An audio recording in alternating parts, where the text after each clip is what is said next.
From MNT-EC, the Micro Nano Technology Education Center, this is Talking Technicians, the podcast about technicians, who they are, what they do, and where they come from. I'm your host, Peter Kazarnoff. I teach technicians and engineers at Portland Community College. In each episode, you'll meet a working technician and hear their story. That means real interviews with real technicians about real jobs. And at the end of each episode, you'll hear actions you can take if you want to be a technician too. In this episode, you'll meet Wes. Wes is a field service engineer at Tokyo Electron in North Phoenix, Arizona. Wes, welcome to Talking Technicians. Thank you, Peter. Good to meet you and glad to be here. It's great to meet you, Wes, and I'm really glad that you're here to talk with me both about your work at Tokyo Electron and then also talk to you a little bit about how you got there. But before we get into all of that, you said that you're living in North Phoenix. How long have you been there, and what brought you there? So I left San Diego, California in 2017, brought over by an employer who initially placed me with a semiconductor equipment installation company in Chandler, Arizona. Right. And so then working with that company in Phoenix, Arizona, that's sort of like what brought you in. So let's talk a little bit about your work. You're a field service engineer. What does that mean, and what do you do day to day at work at Tokyo Electron? So it means many things. Currently, the fab is still under construction, so there's a lot of green site things in addition to just maintaining equipment. So specifically, I am a sustaining engineer. So equipment after it's been powered on, customers had their way with it. We continue to operate it, maintain it, replace parts as necessary. And Wes, can you provide a rough ballpark about what kind of salary somebody might make working as a field service engineer, doing a job sort of like yours? Starting engineer in my field would probably achieve $30 an hour. Wow, around $30 an hour. And then in addition to that hourly wage, do you get benefits, things like retirement or healthcare benefits? So I think many companies in the industry are moving to a contractor first type model. So depending on your contract company, uh, matters if you'll see benefits or not. But you will probably travel and get per diem in addition to all your pay overtime. Right, so like pay and overtime and doing some benefits.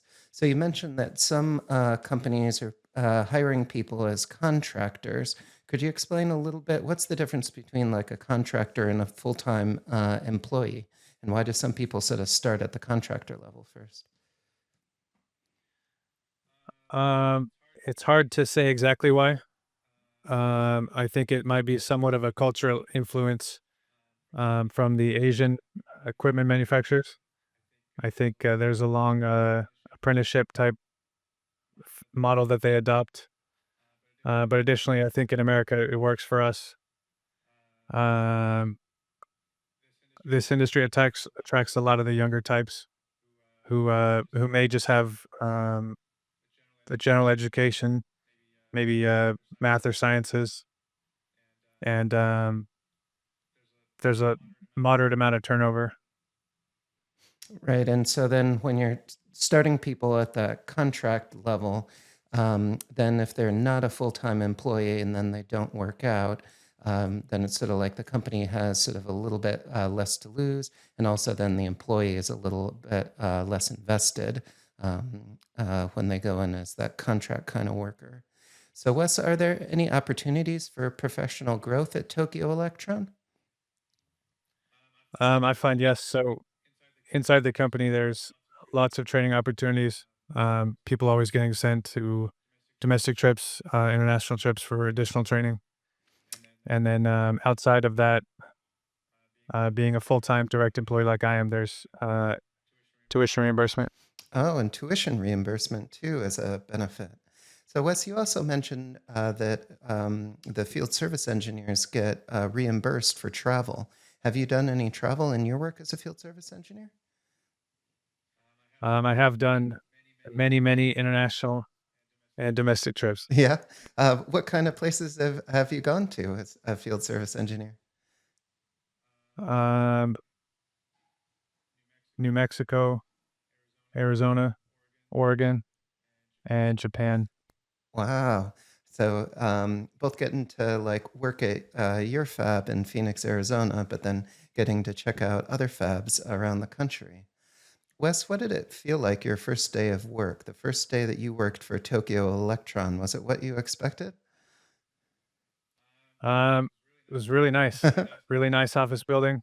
When I was a contractor and they brought me in, the contracting company's like super nice, like very friendly, like too friendly a little suspicious of what's going on. Hmm. But no, Tokyo Electron's great.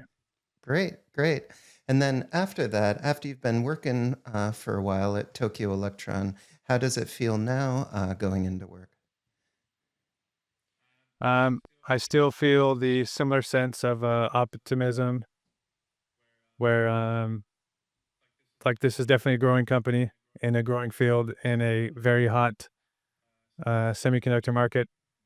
So it's kind of easy to see many opportunities. Right, many opportunities for growth. And you also mentioned that they're working on some fab expansion, on some factory expansion in Arizona too. Mhm. So, Wes, let's switch gears a little bit and talk about how you got to where you are now. What was your work experience before being a field service engineer? I would say my professional career started with an enlistment in the military. I worked on aviation electronics, and I feel that that set me up pretty well for a smooth transition into my first employer within this industry. Hmm. Right. So, going into the military, getting like that great hands-on experience, and then transitioning into the semiconductor industry. How did that transition work? How did you transition out of the military and then into your job? So specifically, I'm what's called terminal leave. So you get imagine your vacation you get to consume all at the end of your enlistment. So I was a full time student in San Diego, and essentially was scouted, paid to move over, given a bonus to end up with my first company out here. Oh, nice, nice. So it was a pretty quick transition in between getting out and then getting that first job. Hmm. Very quick. So, Wes, what kind of things from your military experience have been useful working as a field service engineer? What kind of skills did you learn that were really transferable? Um, so there's a lot of RF components in the aviation electronics field where I worked. Somewhat carries over to some of the equipment now. In addition to that, there's all the general analog digital circuitry troubleshooting. Mm-hmm. Mm-hmm. That and staying late to finish the job as late as it takes. And stay late and then finish the job. So, Wes, we were talking about doing that work and then staying until all of that work is done. Can you describe for me a little bit about what do you do at the beginning of the shift and kind of in the middle, and then what do you do at the end of a shift when you're a field service engineer? Sure. So with Tokyo Electron and my current employer, we catch up on the emails the first part of the day, whether that's ordering parts, receiving parts, arranging logistics for um, taken to the fab. Oftentimes, we are receiving data from the customer at the end of the night prior to the work, and then arranging repairs the next day. But midway through the day, we eventually get to the fab to begin those repairs.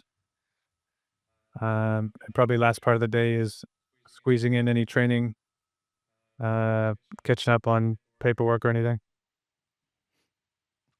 And then sort of then the next day comes up.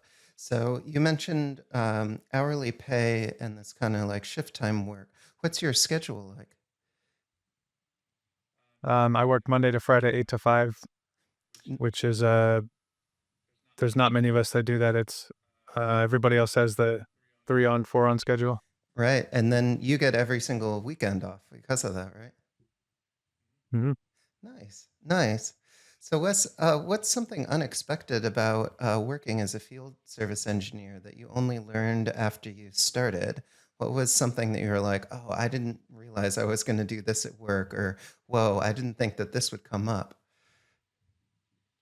Um, this industry is predominantly, or just let's say, dominated by the foreign workers. So understanding whether it comes from Taiwanese, Korean, I've worked with Vietnamese and Thai, I think, in addition to Japanese.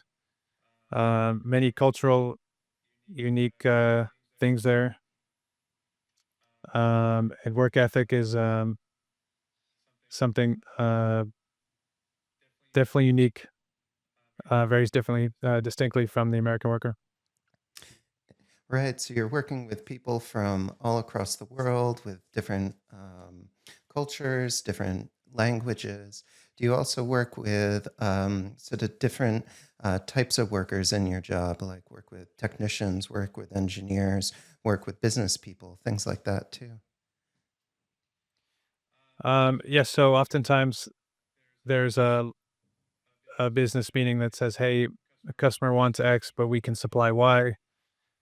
How do we meet the customer needs and the business needs?" Right, right. Oftentimes it's parts or repairs. Um, yeah, I don't want to go too much else. Right. So, Wes, one other thing I wanted to talk about your work as a field service engineer is Tokyo Electron makes some of the equipment that goes in the factories that make microchips. So, do you work at a building which says Tokyo Electron at the front and has all Tokyo Electron workers, or do you work in some other place? And sort of how does that work? So Tokyo Electron maintains an office in North Phoenix, but most of the work is performed on the customer site, so at the fabrication facility. Right. So even though your paycheck says Tokyo Electron, your physical work will then actually be at that customer site where you're getting your work done. So, Wes, kind of to finish up for today, I really sort of only had two questions for you. One was, what advice would you give current students or people that might want to transition their careers and work in the semiconductor industry like you or become a field service engineer like you are? What advice would you give them? If I have to give advice to anybody, it would be patience. They can build the buildings fast, but they can't make decisions fast. Hmm. Um, there's truly just an unlimited amount of learning that you can get from this industry, whether it's mechatronics, chemistry, business. It's almost too many things. Hmm. Hmm. And last for today, Wes, do you have a final call to action or anything that you would say to students or want people to know about your work? I would just share this with current students. Just see it to the end. Don't give up. Well, thank you so much, Wes, for being on Talking Technicians and talking with me about your work as a field service engineer and how you got there. Of course, thank you, Peter. Thank you. Talking Technicians is produced by Mintech, the Micro Nano Technology Education Center, through financial support from the National Science Foundation's Advanced Technological Education Grant Program. Opinions expressed on this podcast do not necessarily represent those of the National Science Foundation. Join the conversation. If you are a working technician or know someone who is, reach out to us at info@talkingtechnicians.org. We're always looking out for more great guests to share stories with you.